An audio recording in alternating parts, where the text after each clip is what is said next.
havugwa inkuru ikomeye, inkuru y'incamugongo mu ishuri rikuru ry'ubuhinzi n'ubworozi UR KVM Busogo Campus. Ni ishuri rya kaminuza nkuru y'u Rwanda riherereye mu majyaruguru, akarere ka Musanze, mu murenge wa Busogo, mu cyahoze ari Izayi Busogo, uyu munsi cyitwa UR KVM.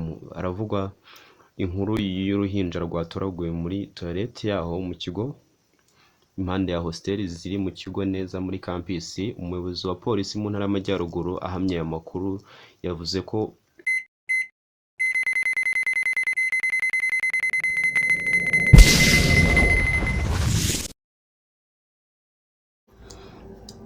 mwiriwe neza, kanizere ko umeze neza aho uri hirya no hino mu gihugu, aho uteze amatwi kandi wowe wakoze subscribe kuri Inshuti TV Show. Uyu munsi haramutse havugwa inkuru ikomeye, inkuru y'incamugongo mu ishuri rikuru ry'ubuhinzi n'ubworozi UR KVM Busogo Campus. Ni ishuri rya kaminuza nkuru y'u Rwanda riherereye mu majyaruguru, akarere ka Musanze, mu murenge wa Busogo, mu cyahoze ari Izayi Busogo, uyu munsi cyitwa UR KVM.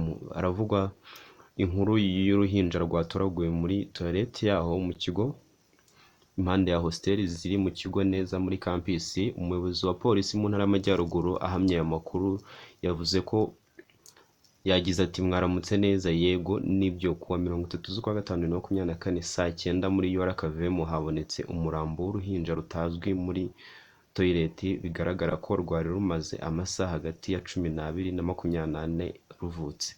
Yakomeje agira ati umurambo wajyanwe mu bitaro bya Ruhengeri gukorerwa autopsy. Iperereza ririmo gukorwa kugira ngo hamenyekane uwataye uru ruhinja muri toilette. Yanditswe na Jean Claude Ndayambaje.